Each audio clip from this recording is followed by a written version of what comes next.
Hey cousins, this is Lethabo. And this is Mokgadi. And you're listening to What My Cousin Said. So cousins, welcome to this new episode. I guess it's episode 8. Mm-hmm. And I'm sure you can see our new looks. We look so cute. Mokgadi is bald. How stunning is she? Thank you. That was natural. Yes. We both cut our hair a bit. And well, not a bit for me. Was it like a lot longer? Yeah, it actually was a lot longer. I believe it was like that, this long. Oh, heck. So I was like, oh, Letabo's got such good hair, guys. Yeah, somewhat. You do, eh? Yeah, I mean, yeah. Like you've got good hair. Yeah, I really do. Yeah. It's the genes. It's the genes, you know? Yeah. But what made you cut your hair, actually? Oh, yeah. So, obviously, new look. Basically, the real reason, guys, I have psoriasis. So, for anybody that doesn't know, basically, I don't know what it is, but something about your scalp producing too much of some chemical, and then it like creates some form of a buildup, and then you get like really hectic dandruff. So even when like I put on product or whatever, there's like such heavy product buildup, and then it creates like scales and like so it's a mess.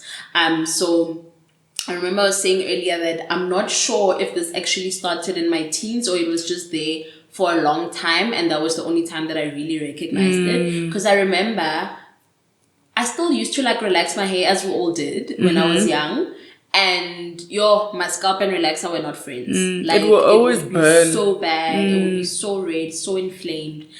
So then I think I started noticing maybe more Cabo Varsity. I think that's when I stopped relaxing.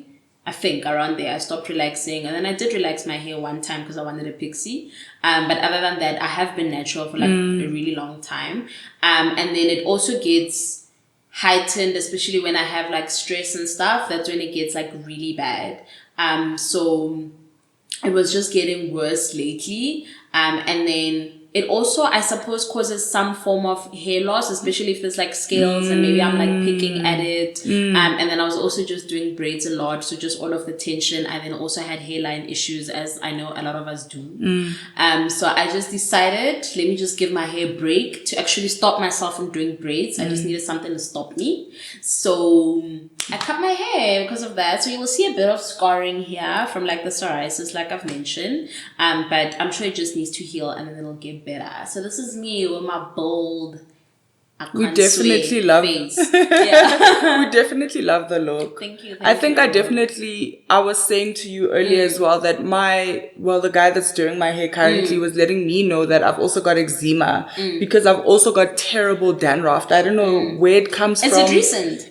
For me, I mean, I've been seeing it. I just didn't know how bad it was till someone else had to do my hair and let me know, because I was natural. I've been natural for years, but it wasn't this bad. So the reason why I cut my hair actually is because it wasn't growing at a length, at the same length. So some certain parts are longer than the other. So I just thought, let's cut it. Let's do somewhat of a silk press chemical thing. Yeah.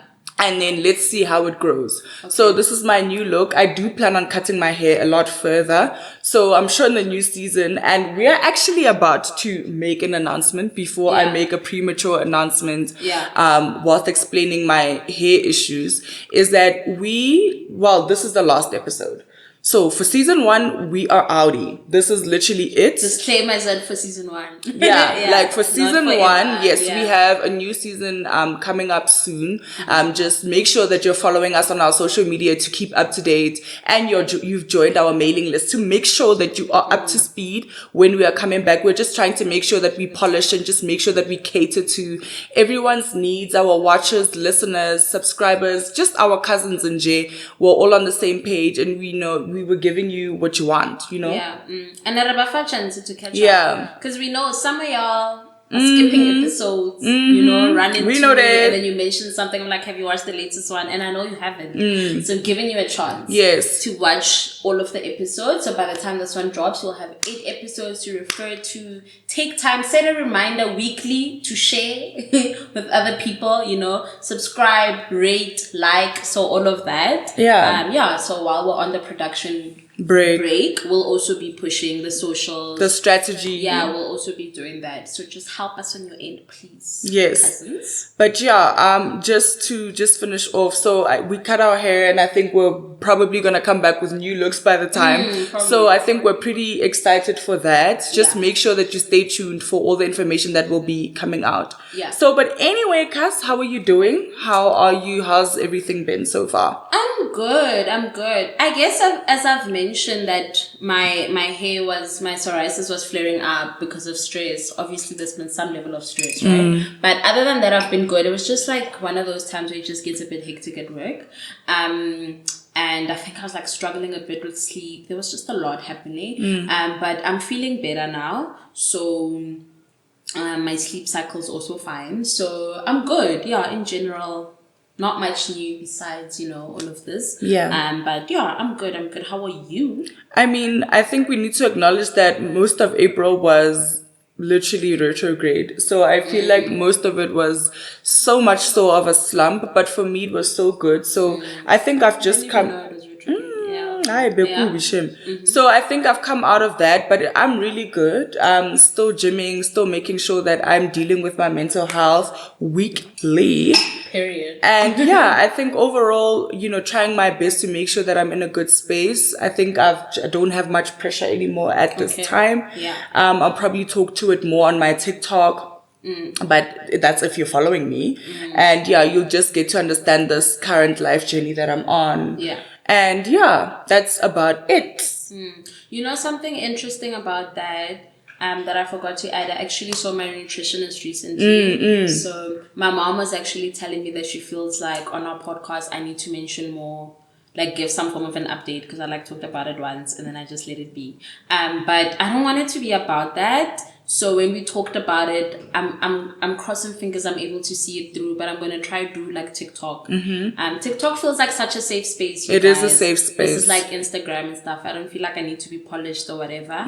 So I think I'm going to give more of an update on that there. And then also just to be held accountable by even more people, which is scary. But I'm going to do it. So, yeah. I'll make sure to be one of the people that hold you accountable. Hold me accountable for even posting. So check her handle, her TikTok handle here.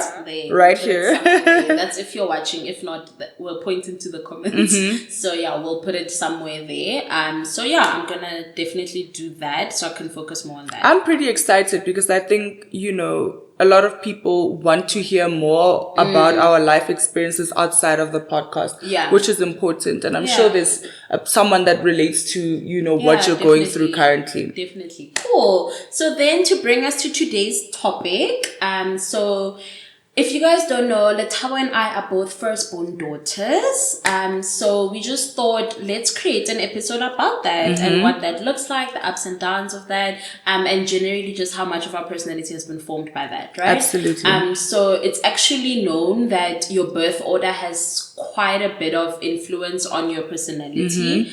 So we just thought, oh my God, that would be something nice for us to touch on because we've got that in common. So just to give you an idea of some of the characteristics, let me know what you agree with, right? Yes. I'll tell you, okay, so one is go-getter. Yes, for me. You? Cool. One is serious. Absolutely. We're very serious people over here. And then responsible. Yeah, I think both of us. Yeah. Role model. This is one of those roles you're kind of forced into. Yeah. Whether you because you're the standard. Literally. Yes. Yeah, just because of your birth order. That's and then bossy. Yeah. I don't like to own up to that, but true. I know. And then cautious. Yeah. I think I'm overly cautious. Okay. Yeah, I probably am too. Yeah, I probably am. Yeah, cautious and then conservative as well. Yes. Yeah. Absolutely. I like to think I'm not. I don't know why I have it in my head. I feel like I'm such a liberal person. I do think you are. But more than me though. Yeah, but low-key I'm not. Really? I feel like I'm liberal on certain things, but certain things I feel like black and white, 1, 2, 3, these are the steps that need to be followed. Absolutely. That's it, So I suppose to some extent, but yeah.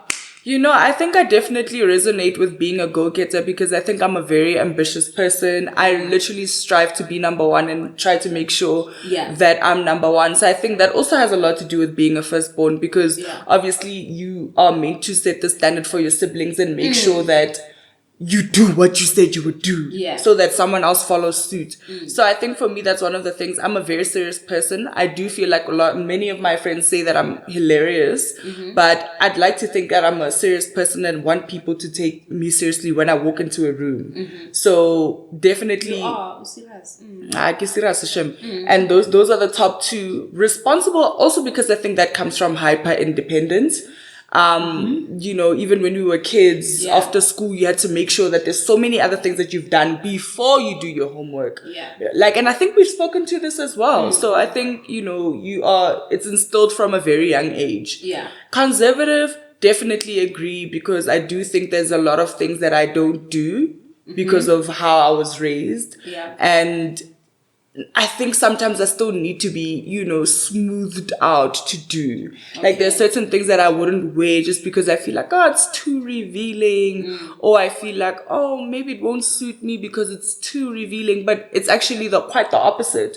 So I think I'm still trying to tap into that. That was one of the 2024 things that I wanted to do to just make sure that I'm... Shout out on your grad outfit. I love that you went with something short. Period. And my mom was saying that it's not classy. She was like, no, both her and my grandma. But those are the things that you keep on hearing in your head that it's too short. But when it isn't. Yeah, it was nice. Nice, yeah. So that is bold for you. Absolutely. So I loved that. And I think with the role model part, it's mainly because you have to set the standard. So I think we both can relate to that we had to set the standard and that's just what it is. So I think as we often do, we're going to take it all the way back just to understand exactly what has gone into forming these kind of characteristics and this personality as firstborn daughters, right? So we're thinking that a great place to start would be with our relationships with our mothers, right? So would you like me to start? Yeah, please do start. Should I start? Yeah. Okay, cool. So, the big stove. Yeah. So mine was a little bit different in the sense that as much as I was a firstborn to my mom, because of my mom raised her younger sister, it's kind of like there was somebody else there. Okay. Right? So basically that aunt that I speak of is 8 years older than me. And as I've mentioned before, my mom lost her mom when she was young and my aunt was obviously then young, so my mom raised her, right? So she was always kind of there, kind of as like a big sister. Kind of. So it didn't necessarily feel like you were a firstborn. Yeah, but like you still are. Yeah, but at the same time I feel like I also knew that it wasn't like one of those things. I know black families like to be secretive about stuff. It wasn't one of those things where you think it's your mother's daughter and you are. No, I was very clear that this is my aunt and she's not my mom's child and I'm the first kid, right? So just to give an idea, my mom's also a firstborn daughter. My mom was 25 when she had me. Same. Yeah. Okay, 25 when she had me. And then, as I've also mentioned, I was raised by a single mom, right? So I think why that sets the scene is that my mom was thrusted into responsibility of her younger sister, right? So you put me in the picture. I don't necessarily think there was that much time as maybe a lot of people can have with like their first child, right? So I wouldn't necessarily say I had that level of focus of, this is your baby, whatever, because there was always somebody else that you were looking after who wasn't even in the same age group, right? So already because of that, that means somewhat independent, right? Just because of, you're not, so then there was that. And then also being raised by a mom that's a first born daughter, she was then instilling a lot of that in me, right? That you need to be ambitious, that I need to be responsible. Just some of those traits that we've mentioned, that was also instilled in me. So I'm like very young and I'm starting to understand those things. I think that's why I say that even though there was somebody older, in some way, she was still treating me like a firstborn, right? So grew up, whatever. So I was an only child for a very long time. My sister, when she came, I was 14. Yeah, I was 14. So because of how much time I had alone with my mom, very close relationship, even to this day. Yeah, very, very close with my mom. Obviously, relationships with parents, I don't know if it's obvious, but in my experience, tend to get better even when you move away. Absolutely. Yeah, so that's what I found, that obviously, like when I was a teenager, there'd be those times where you clash a bit. Just because, you know, you're a teenager, you feel like you've got it. You know it all. You know it all. You know that was happening.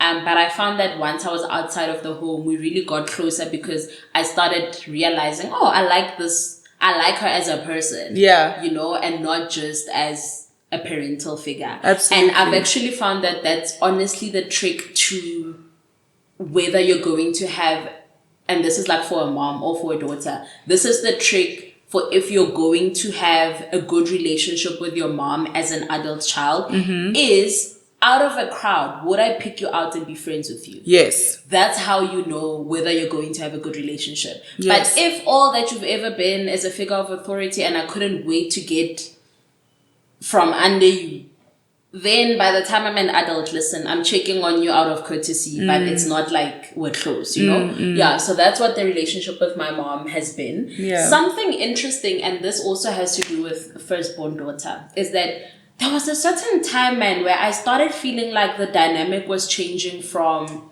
mother-daughter to where I somehow started feeling like I'm starting to mother my mom. Yes. You know, like, and I can't point it out on when I feel like that happened. But suddenly I would be giving my mom unsolicited advice. Pep talks. You know, suddenly I'm checking on her. Like, suddenly it just happened that I wasn't looking to her for like advice and whatever, and it would be more me doing that. Yeah. Even with regards to raising my sister, whatever, I'd find myself that I'm giving that input. So interesting that even raised by a firstborn daughter, I'm still firstborn daughtering so hard because, and that's where like the bossiness comes in, right? Is that I feel like I have a picture in my head of how things need to look, and how things need to play out. I agree. And when I feel like people aren't playing that role, there's a problem. Like there's a problem, and how am I the only one seeing it? Yes. You know? And sometimes I find myself like in moments having to be like, Mokgadi, that's your mom. Like that's your mom, and she's the adult. And she's also a human outside of you. Yeah, so as much as like I acknowledge that, I think sometimes I need to remember that because of she's my mom, there are certain things I must trust or she'll figure it out. She's made her decision. You know, and she's not a child. She's made a decision. She'll figure it out, and it is what it is. Even if she makes decisions that I don't necessarily agree with, all that I need to do and where my job comes in is to make my boundaries clear. Absolutely. To say, let your decisions not affect me. Yeah. And that's where I draw the line. You know, so I feel like that's where I've been with my relationship with my mom. Yeah. And I do think just something else that I just want to add before you go is that I've also seen how my relationship with my mom has had to somewhat change. And I saw it when I got married. Yeah. Right? So for so long, it has just been my mom and I. I'm so glad I talked to my mom, so she's not hearing any of this for the first time. Yeah, but for the first time, it's not just been my mom and I. I felt like for a long time, it was my mom and I against the world. And obviously my baby sister, because she's little. She was there and she's this person that we care for. That's been like the relationship that we had. And I realized as I got married that I need to start seeing my mom and my sister as a separate household because I'm now my own household. And that was so difficult for me because suddenly, because I form part of another household, I can't now just jump to the rescue. I can't now jump and feel like, oh, I'm still going to be as present. I'm still going to do whatever. There are certain things that I now need to be like, okay, that's my mom. That's my household. that's her household. Sorry, that's my sister in that household. I'm in a different household, so I can't necessarily move the same, you know. So still a lot of love there, obviously, still very close, but it has had to change on what that looks like. So I feel like I've gone on, but just those are the kind of things that I feel like has formed or have formed the personality that I have right now as a firstborn daughter. Yeah. I'm so glad that you touched on your mom being a firstborn daughter. So my mom is also a firstborn daughter. She had me when she was 25. And I think because she was also raised by a middle child, I think the dynamics are different. Because now, for me now, understand that I'm still staying with both my grandma and my mom. It's being raised by both a middle child and a firstborn daughter. So the dynamics are very different. But because my grandmother is much older than my mom, and she had her when she was 19, I think. It's such a vast difference to how we're being raised. My grandmother is very conservative. My mom is slightly conservative, but you can tell the difference between how they're raising us. My mom is more open. My grandma is more like, no. So I think I'm still, in terms of being conservative, I'm struggling between the two and navigating that. But I think I'm finding my light as I grow older and just figuring out how to navigate that. But also because my mom had my brother when she was, we're 8 years apart. Yeah. So I think when I was 8, my brother came. Okay. And, you know, I think I've spent enough time with my mom. I felt like she gave me the attention that I wanted. Yeah. She threw me the best parties. She actually turned me into a quality person, like a person that loves quality over everything else. So I kind of felt like she's instilled that type of vibe. So I think that's more like a role model type-esque type of personality, because I feel like there are certain things that I put first before everything else. And I love that about her. But I think for a long time, I struggled having a relationship with my mom because when I was a teenager, my brother was there. Okay. Making it difficult to feel like I'm understood because my brother has the time. So basically my mom had to give more attention to my brother because he's still a baby, you know. And also what I understood from all of this is that I needed to understand that my mom has the things that she's going through. But more than that, she's human outside of being a mother. 100%, and I'm only understanding that now. That she's human. She's a firstborn daughter who is also still living with her mom. So like there's certain things that she still has to navigate, and navigating being a single parent of 2 children. And she probably has the same set of issues that you have. Exactly. So for me, I do feel like we've had a lot of similar issues where now the dynamic is almost like my mom is my sister in the household, and then I'm the younger sister, and then my grandmother's our mother. Okay. You know what I mean? Yeah. So I think it has definitely instilled a lot of responsibility. And I love that because I think my grandmother's a go-getter herself. She's literally one of those people that did it alone. Yeah. Her husband died literally, or let me say passed away, years ago, you know. So I think she had to do everything by herself. And I think she was a role model for both of us, you know. So I think that is the go-getter role model personality that I've developed, you know, from both of them. Okay. Also, I think my mom is a person that has spent a lot of time by herself, which I speak to also when I say that I'm a late bloomer.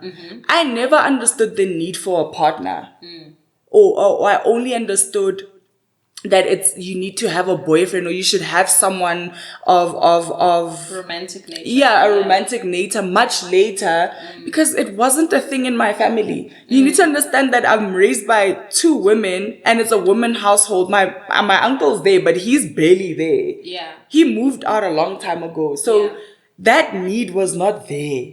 So I think there's a lot of things that I needed to develop all over time. And when I moved out for the first time, that's when I started developing a better relationship with myself. Because yes, you're absolutely right. When you move out of home, that's when you start seeing everything outside of your mom. Yeah.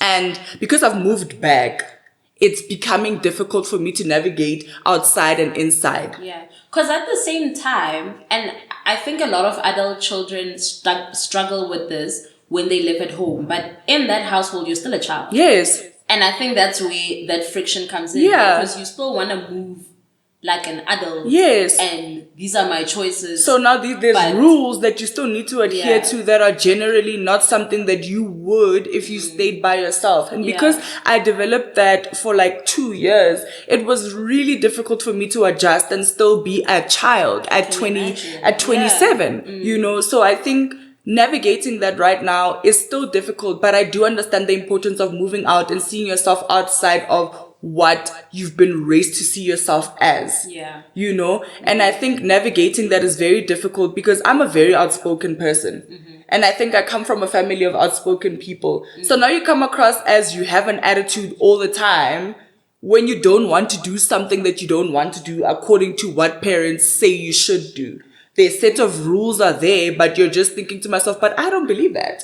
I don't believe in that. And I think it's very difficult for adult children, maybe in your later 20s, to still resonate or stay with your parents and feel like it's working out. It won't. Yeah. So I think it's very important to develop that sense of understanding of self that, okay, I need to understand what they want. But I also need to respect what they want and understand that that is not how I feel about my way of life or what I want to do, but still respect them nonetheless because you still live under their roof. Yeah. So I think navigating that has been really difficult for me. But also just understanding that my mom was also a single parent. It was not easy. Yeah. And I think similarly to you, it's not easy being raised without a paternal side of the family, but I think both our parents have done such a spectacular job at raising both of us that I don't feel like I would need to be fulfilled differently to fulfill the characters that we've put down. Yeah. But I do know that if I had my father more in my life, I probably would have turned out differently.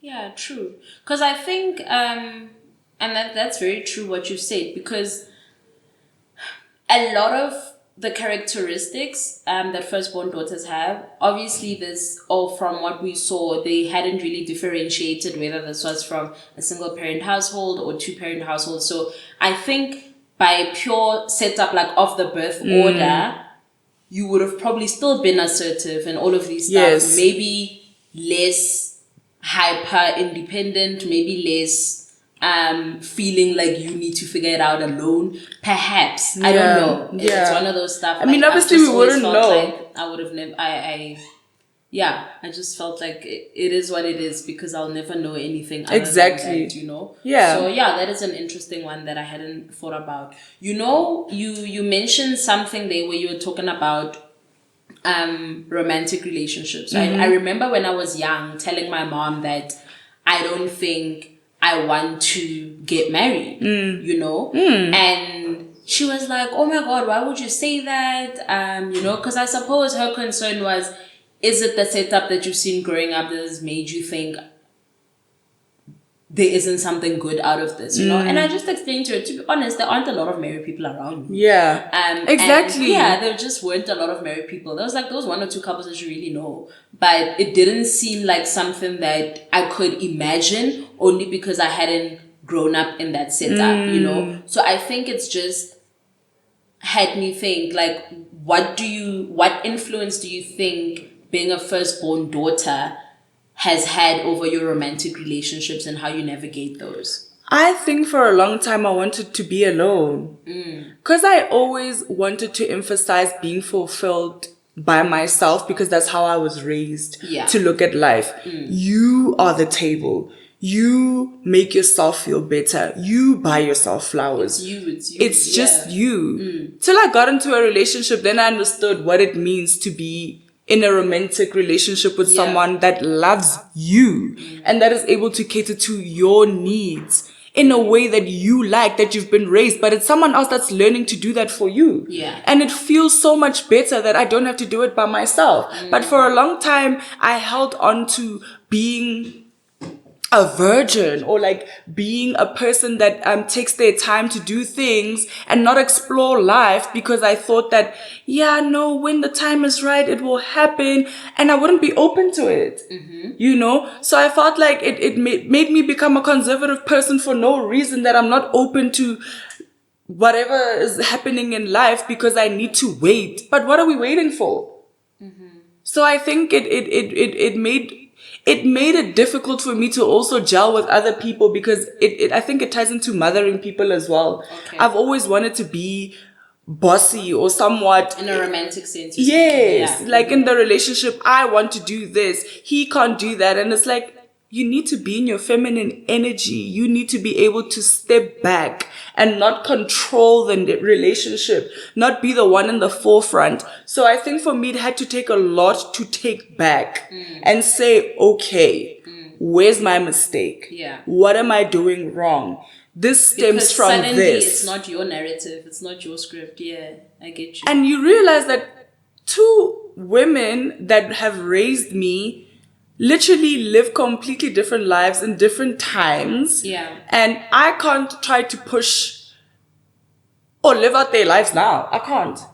It's a different time. You know? Yeah. So I think, tying into talking about marriage and wanting a relationship, I'll be honest and say, even when I grew up, I didn't see myself in a relationship or having kids. I never saw that. But now as I'm much older in my 20s, understanding the relationship I'm in and having such a supportive partner, I want that for myself. So I do see how, if you're a firstborn daughter put with so much responsibility, you might not see yourself ending up with anyone.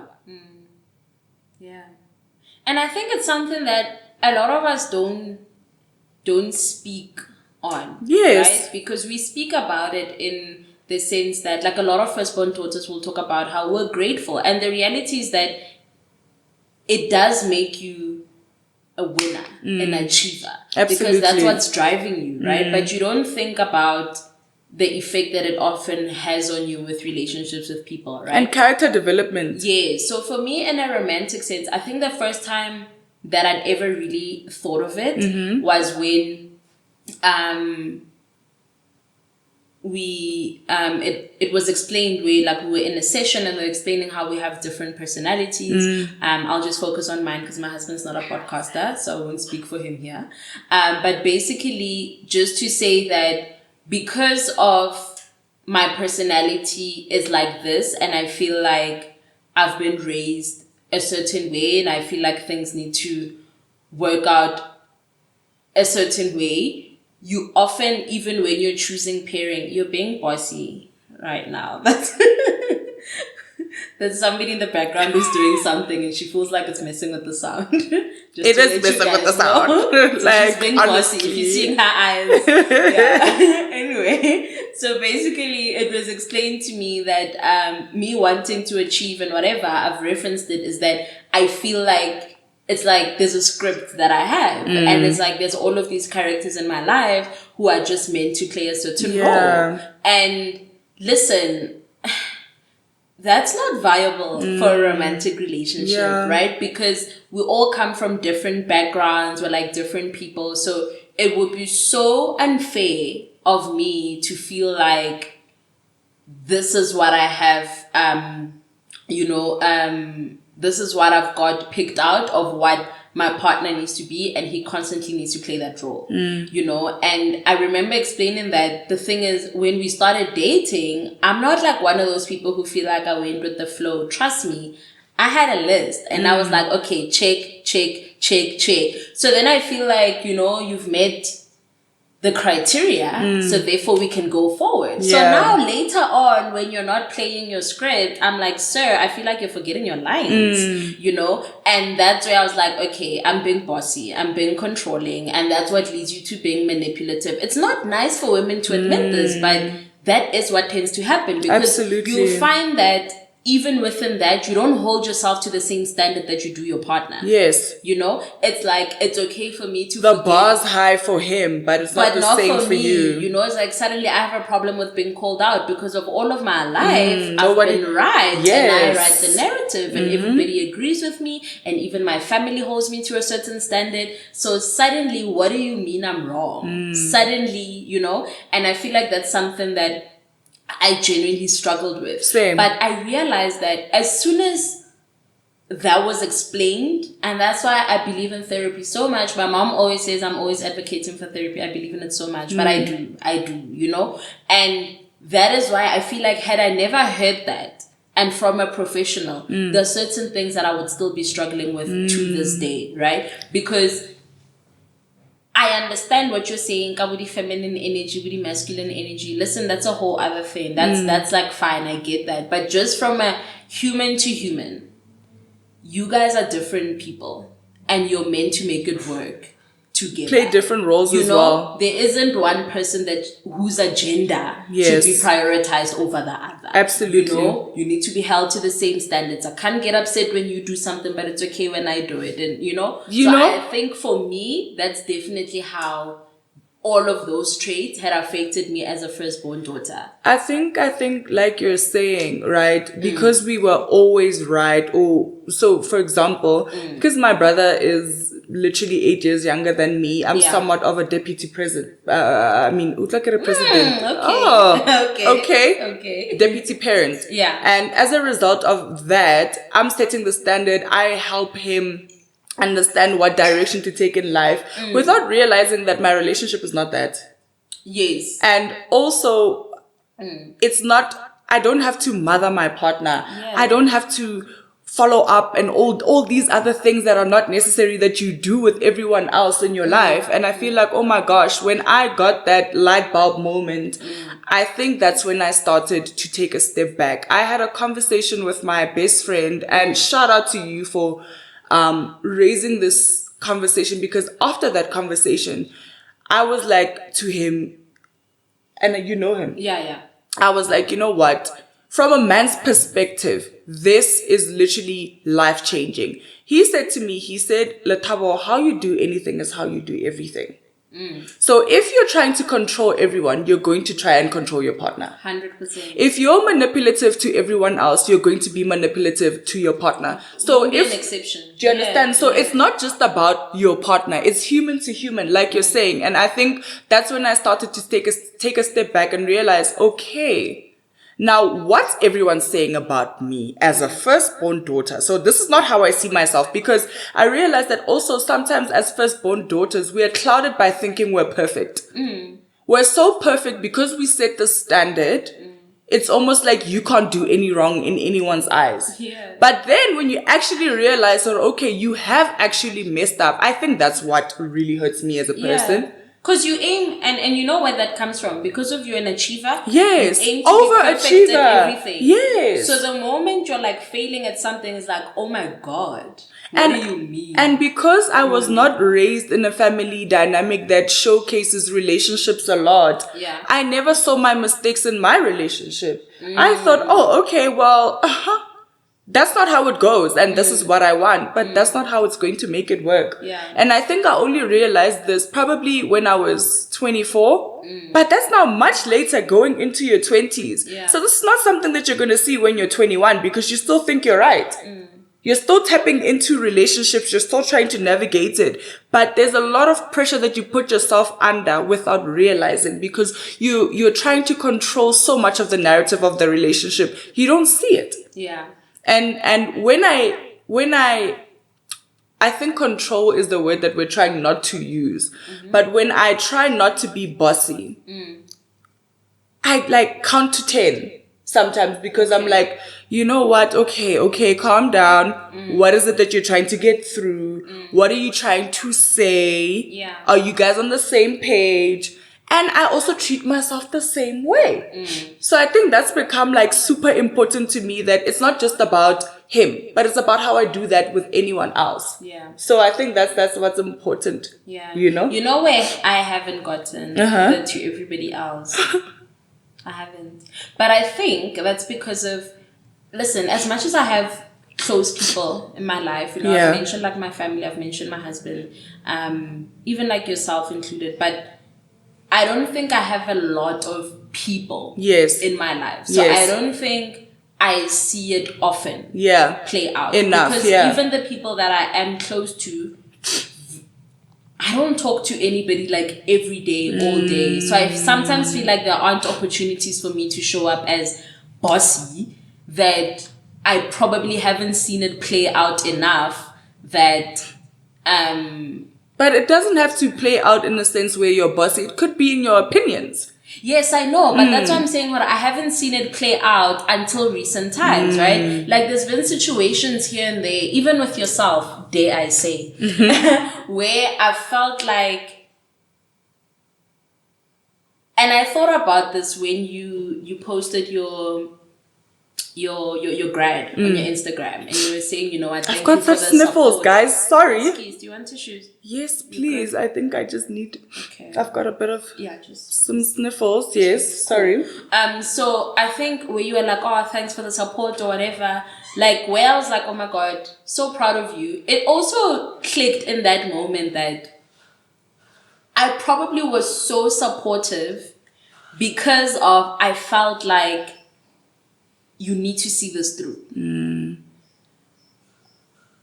Absolutely. Like, regardless of what you wanted, I felt like this is the answer. Lethabo needs to do this. Yes. If you told me, listen, a degree is not going to make a difference or whatever, I wonder if I would have been like, what the hell? Because I really felt like this is what needs to happen. And that's like part of where I'll see what, because of I've got this picture in my head, and also based on things that you've told me that you want for yourself, that I almost feel accountable for you, and also because of the dynamic that we've had where sometimes it's felt like you're a younger sister, that I sometimes felt accountable that you've told me this is what you want for your life and I need to help you see it through. And when you come with something that sounds like it's deviating, I'm like, what the hell, Lethabo? What do you mean? You know? And funny enough, within that, I've had to then step back and say, listen,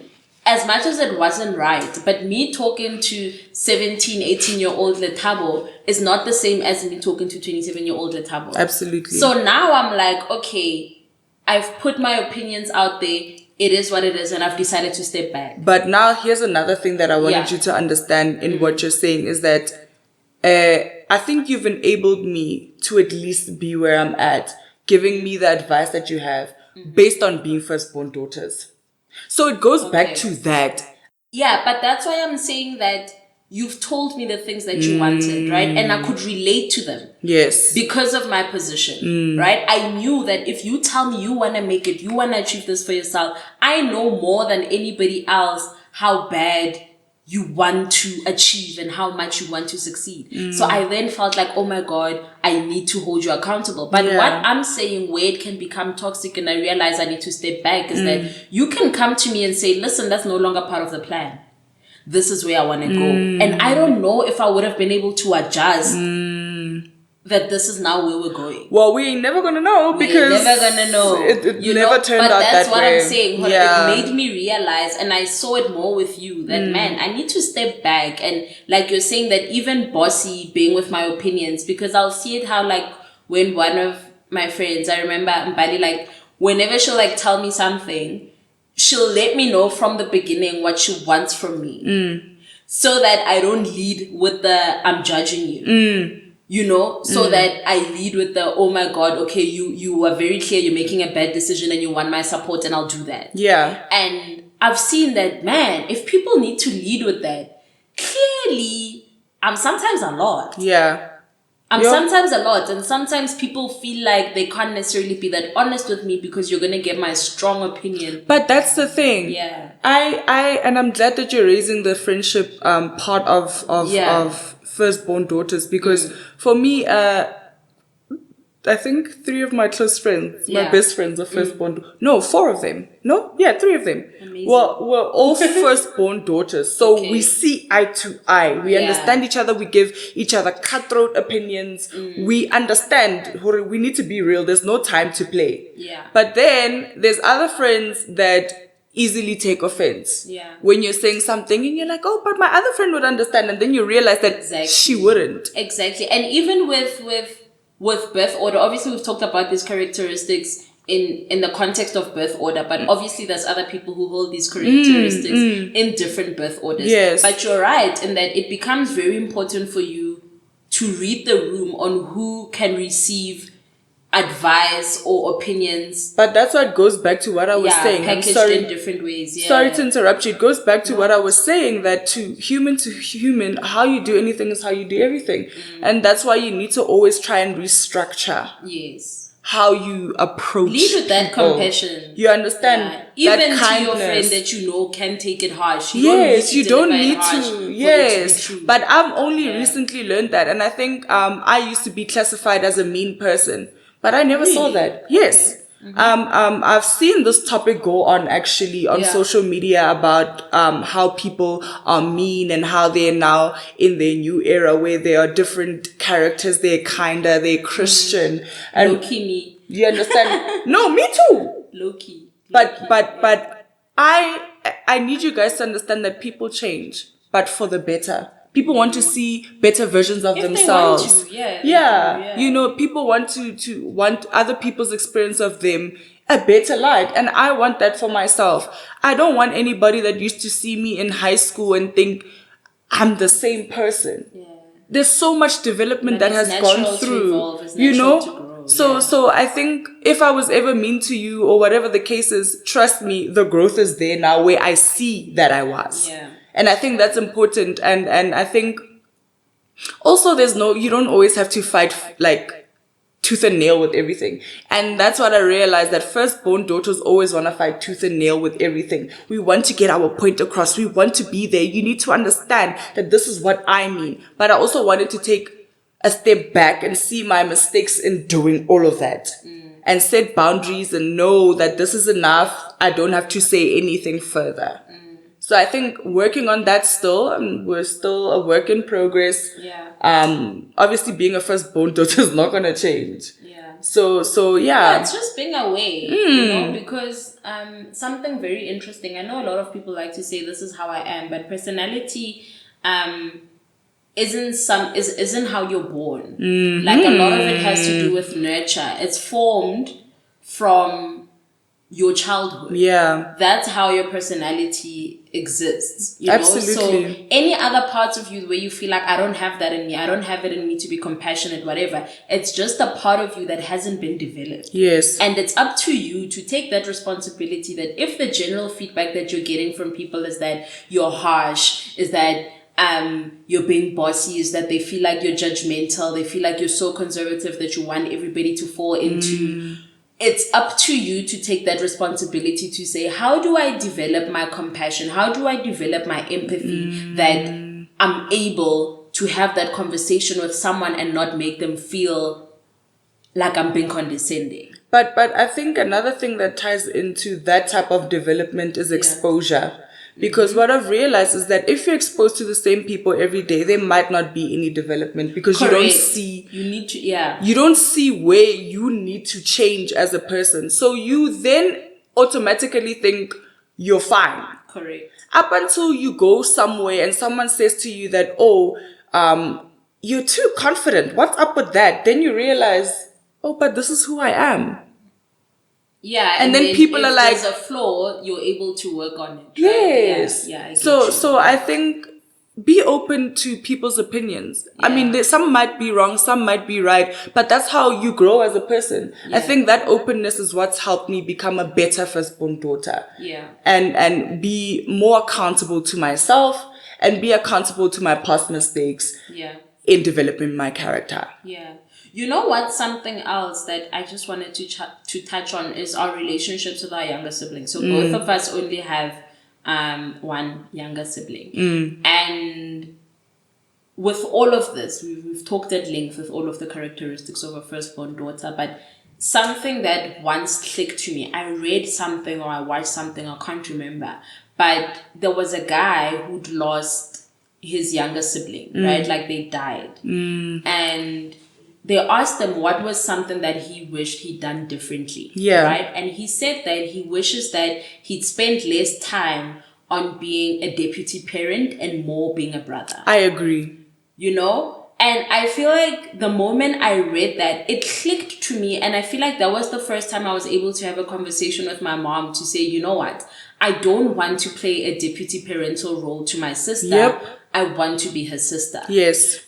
But you're able to do that because you don't stay with them.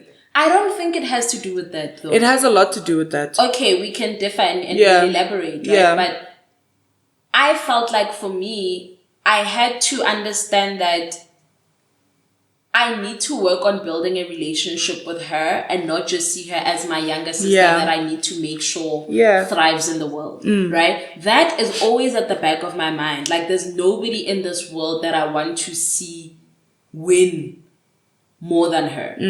And I will do everything in my power that makes sense to help her win. Yes. Right? But part of that is being a sister to her. Because I need her to be able to relate to me on a sister level and not only talk to me when she's like, oh, this is what's happening at school. I don't know where to go next. I need her to be able to just have chats with me. To just let me know what's happening with her friends. To just, when she does start dating, I hope she's not dating yet. But no, that was me being bossy again. But anyway, I don't think what's up with that?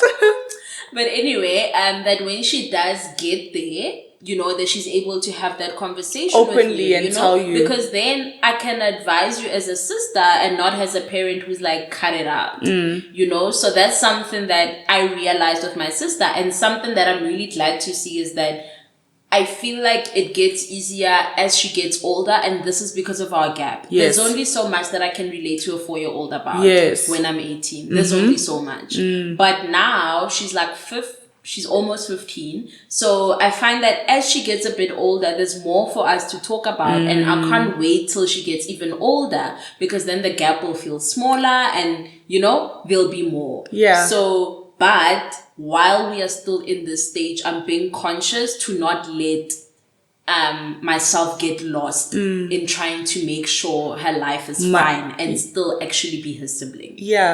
I'm glad that you touched on that example about a story that you heard, because I think for me, I saw another story where this girl on TikTok, she was talking about how she felt like her sister was bullying her, like beating her up if she didn't get something right, or like if her mom got her something, she would take the remote, or just like things that really mess up your sibling.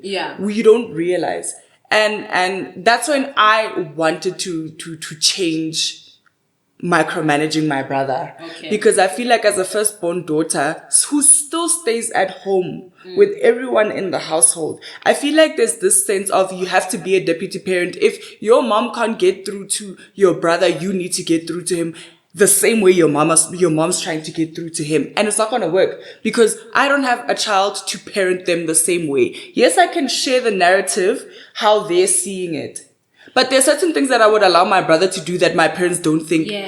So sorry, I don't want to disturb. I wanted to say, because you were saying that it's different if you live outside of the home. Why I don't think so is that even in the same household, I feel that as much as you can acknowledge that what they're doing is wrong, you don't have to approach it the way your parent would. Yes, but that's what I'm saying. So I'm trying to explain that learning how to navigate that is what has led our relationship to be in a good place, because I feel like I'm more calmer.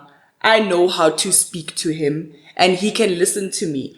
But now the problem is when it sounds exactly like your parents and how they would rather have his life come out. So then you can opt out of being a parent. Yes, you can. But when you are in the space, it's difficult for your parents to think that you're agreeing with them. And I feel like the issue is always about, what did you say to him? How did you say to him? But it's not about how does he see life, you know, and they're always saying, oh, I'm taking his side. And it's not about sides. It's about how I know that because we've got an 8-year gap, I'm able to understand that when I was 20, this is how I saw it. And I assume he sees it the same way. So you're saying that what becomes tough is that you are being a sibling while you're also being parented. Yes, but also you're a deputy parent, you're still a child under the same roof, also trying to respect your elders, but also trying to help your sibling navigate life. Now it seems like too overwhelming for him because there's so many opinions at once. He doesn't know what direction to take because so many of the people are there in the same space micromanaging. Got it. You know? So that's why I'm saying that it would be so much easier if I was on the outside and be able to help him navigate life in a way that is more opinionated and in something like in line with what he would understand. So I think for me, I feel like when I stayed outside of home, it made more sense for me to say, hey, what's up? Let's talk about it. Okay. But now I come across as one of them. Okay. As an adult, as an elderly person who can't develop a relationship outside of that. And that hurts me because I feel like I don't want him to feel like he can't come to me. Yeah. Yes, he can. Don't get me wrong. Yeah. We do things together. We go to the gym together. We talk. Yeah. But I wish it was more developed without him seeing me as a deputy parent. Because then somewhat responsible. You tell your mom. Yes. You know what I mean? There's no space of privacy where he can just say, don't tell them. And I sort it out. Yeah. So that's my thing. Okay. So I wish there was that element where we are able to have privacy in our relationship because I think that also is key. Yeah. You know? Yeah. So, but yeah, I think it is important to make sure that when you are still staying with your younger siblings and all of that, you make sure that you develop a relationship outside of your parents. Yeah. Yeah. I think that we've touched on it, right? But I think just something else that also tends to come from being a firstborn daughter is the savior complex. Yep. Right? I found that I don't necessarily. So basically, the savior complex is you want to save, you want to fix, you want to be Olivia Pope in everyone's life. Yeah, I haven't watched Scandal, but yeah, I don't. Wait, in South Africa, it's the fixer. For those the fixer, okay, who cool. wouldn't it's know, the fixer, Scandal, that one. So I feel like I didn't realize how much I struggled with it until recently, right? Because I've always thought that I don't struggle with it in a romantic sense. Because I will say, like, you know why I thought I didn't struggle with it? Like I said, how I had a checklist, I wouldn't necessarily go or I wouldn't have gone for somebody who I felt like isn't polished and doesn't meet my standards. As whatever as that sounds, but I wouldn't have done that. So that's why I didn't necessarily feel like I'm walking in trying to save, trying to fix, because in my head, tick, tick, tick, perfect, we're good, right? But you see it how it just comes out in like the day-to-days, and I've touched on it in how, yeah, you have something planned out in your head, right? And sometimes, and not in a romantic context, but like sometimes you don't realize that you limit people and disable people because of you want to save. Yeah. You know, you want to help people fix themselves. You hate. Sorry, like you're hitting a nerve because yeah, like you hate seeing people helpless. You feel like somebody has this planned out for themselves, but hey, you're not doing this thing. Let me save you. Let me help you get there. But it's like I've had to realize the way it's not my job. It's not my job. It's not my place. I don't have the answers, sway. Like it's got nothing to do with me. And where, unless somebody specifically comes to me, Lethabo says, Mokgadi, I have blue, I have green, I don't know what to choose. Can you weigh in? Only then can I have that conversation with you to say, oh, this is what I'm thinking. I think green because of this. But at the end of the day, it's still up to you to make that choice. You know what I mean? But I can't move like that when it comes to things like if you haven't asked me. Sorry, Liaho, I hope you know that you're disturbing the podcast, video calling us. Yeah. Let me just quickly. Sorry about that. Cool. Yeah, so I was just saying that for me, I just realized that it's not my job. And I think that's part of, like, I'm low-key retiring as a firstborn daughter. Yes. Like, consider this my resignation. Yeah. You know, I'm Mokgadi now, and I'm choosing that I'm not going to identify as being a firstborn daughter. Yeah. You know, like, it's time for me to look after myself. It's time for me to prioritize myself. Even when I'm doing too much, I know that I tend to bite off more than I can chew. I know there's so much, but I would really rather focus on me, and sometimes not always focus on trying to do the next good thing, the next development, the next improvement. Sometimes it's okay for me to just sit and just be me and smell the roses And like, it's okay. I don't always need to focus on what's the next thing. What's the, like, it's okay. Hey, sometimes it's okay for me to exist, and I'm enough. I'm enough just existing without having all of the trophies and all of the achievements. It's okay. So I think personally, that's where I'm at. Like, you've made me so emotional. Even my voice is, I think, let me take something to sip, because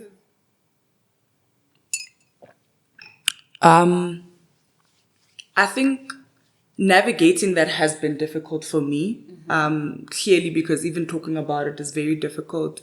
I think I've always wanted to be a better person in people's lives, right? But now what that looks like, it looks like unsolicited advice. It looks like meddling. It looks like, what do I think? It looks like, no, but I said you should do this. That's not gonna work. And I see it come out in all my relationships, not just my romantic relationship, but if, let's say, my grandmother doesn't do something that I suggested, which I'm usually right. Yeah. Like, I'm always right. I know that, but that doesn't mean the person has to do it the way I think is suitable. And I struggle with that. And living in a life where I always want the next opportunity, like, what's the next game plan? Am I going to do tennis? Like, remember, I was telling you the last time we should do tennis. Why can't we just chill, Mokgadi? Why can't we just be people? I feel like I'm always on to the next. I always want a passion project. I always want to save my friends. I always want to do more than I should. And that also made me realize that I don't have enough boundaries because I'm not focusing on myself. Yeah. Because what happens is that you are attaching your value as a human being to achieving. To what I can provide. Exactly, to what you can give other people, to how those people see you, how significant you are in those people's lives. And it's okay sometimes to just be you, hey? The way other people can also just relax without giving an F about anybody else. You deserve the same thing. But I'll be honest and use this example, is that I realized I was healing when there was a part where I wasn't working and one of my friends was moving. Yeah. And all I could do was just offer my hands. And I felt bad that I can't offer any kind of help. That made me feel very small. Like, what else should I do? How can I? And as a firstborn daughter, I feel like there's that savior complex that you always want to cater to, because if you don't do this, you have to do that. And even in your friendships, you always want to be the person that also supports your friend to an extent where they don't feel alone. And sometimes you can't. And sometimes you can't. And you'll be shocked. And I've seen it in my experience where you'll be shocked at how many people can receive it well when you can say, listen, friend, I would have really loved to show up for you in this way. Yes. But due to 1, 2, 3, I can't. How else can I? But you know what's made me heal? And I'm glad that you're mentioning how else can I? The part that I appreciate about myself now in my healing journey and retired firstborn daughter who is focusing on herself as well is that I don't have to over explain. I don't always have to go the extra mile to make is enough. Yes. Yeah. Or explaining my boundary, what I am able and what I am not able to do, and that being enough. It's okay. I'm not going to be less of Lethabo.